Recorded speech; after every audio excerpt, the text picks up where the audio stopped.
Sore semuanya, terima kasih udah klik video ini dan ini adalah Amarian Channel series yang baru yaitu Minggu Mesir Series. Hari Minggu aku mau upload soal Mesir, apa yang terjadi di sana, tragedi apa, dan misteri apa yang pernah terjadi di Mesir. Kita tahu Mesir menyimpan banyak misteri. Dan kali ini tragedi, saya akan menceritakan kecelakaan yang sangat menyedihkan yang cukup menggemparkan di Mesir pada tahun 2012. Kalau mau nonton, silakan nonton sampai akhir ya. Peristiwa berdarah dan sangat menyedihkan ini terjadi pada tanggal 17 November 2012. Ini benar-benar tragedi yang sangat memukul Mesir.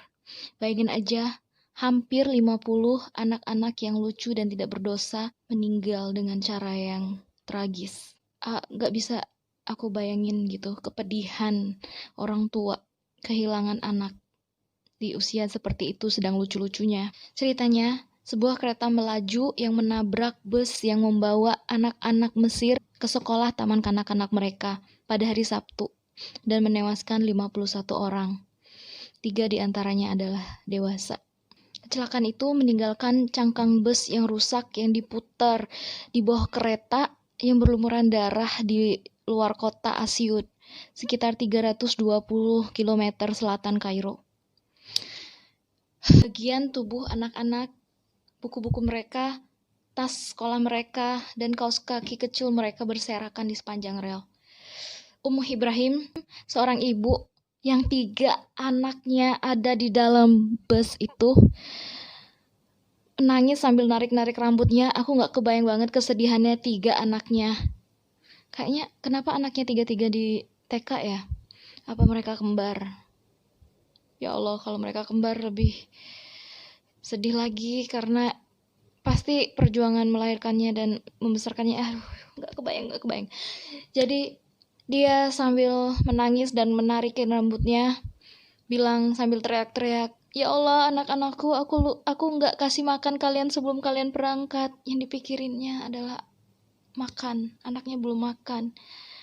Tapi mereka memang meratapi dan menangisi. Tapi saya melihat kalau orang Mesir itu dan orang Saudi, pokoknya orang Arab, mereka itu sepertinya lebih ikhlas gitu, kayak lebih ridho ketika ada kehilangan. Mereka mikirnya apa yang meninggalkan mereka itu menghadap Tuhan dan kembali kepada Tuhannya, dan mereka cuman mungkin menangisi, ya wajar aja lah ya, sedih, apalagi 3 anaknya. Kemudian seorang pria yang mengambil potongan-potongan anggota badan yang hancur, dia teriak, hanya Tuhan yang bisa membantu. Lebih dari selusin anak yang terluka dirawat di 2 fasilitas yang berbeda. Banyak dengan anggota badan yang terputus dan kondisi kritis. Ya Allah.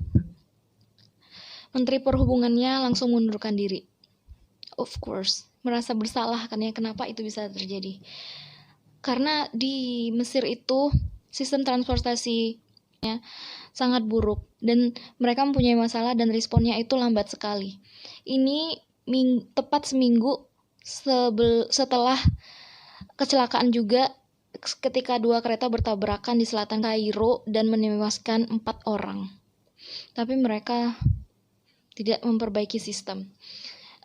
Kecelakaan di Mesir itu disalahkan pada sistem yang sudah ketinggalan zaman, yang sangat bergantung pada operator daripada pensinyalan otomatis. Jadi kalau ada kereta itu nggak otomatis palang pintunya nutup, itu masih pakai manual. Dan bayangin aja di Mesir itu rame banget orangnya, penuh, dan kebayang kalau nggak di stop mereka akan terus.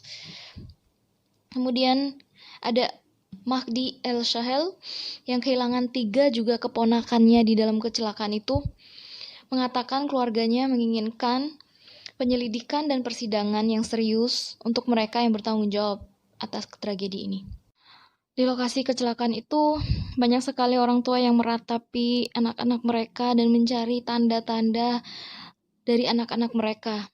Seorang wartawan melaporkan bahwa sisa-sisa tubuh itu nggak bisa dikenali.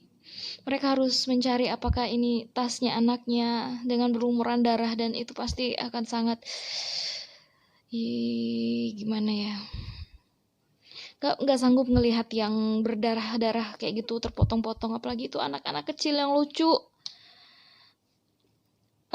Keluarga anak-anak ini, mereka pernah memohon untuk untuk pemerintah membuat taman kanak-kanak di kota mereka. Jadi anak-anaknya nggak usah ke sekolah setiap hari 25 kilo, pergi 25 kilo kembali. Dan selain itu mungkin busnya juga, jadi busnya itu enggak tahu kalau ada kereta api yang akan lewat, dan penjaga kereta api itu tidak menutup gerbangnya, sedang tidur, jadi itu kelalaian dan harus diadili karena sedang kerja, harus ini berhubungan dengan nyawa ya kan. Kemudian sistem kereta api di Mesir ini memang memiliki catatan keselamatan yang buruk. Sebagian besar disalahkan kepada beberapa dekade pemerintahan yang peralatannya nggak pernah update, nggak pernah dirawat dengan baik, disebabkan oleh korupsi di dalam pemerintah, terutama di luar provinsi Kairo ya.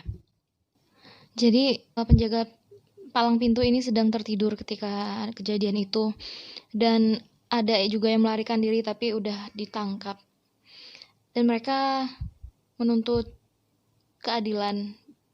Dan saya harap sekarang di Kairo keadaan transportasinya udah lebih baik, karena kejadian seperti ini semoga tidak terjadi lagi.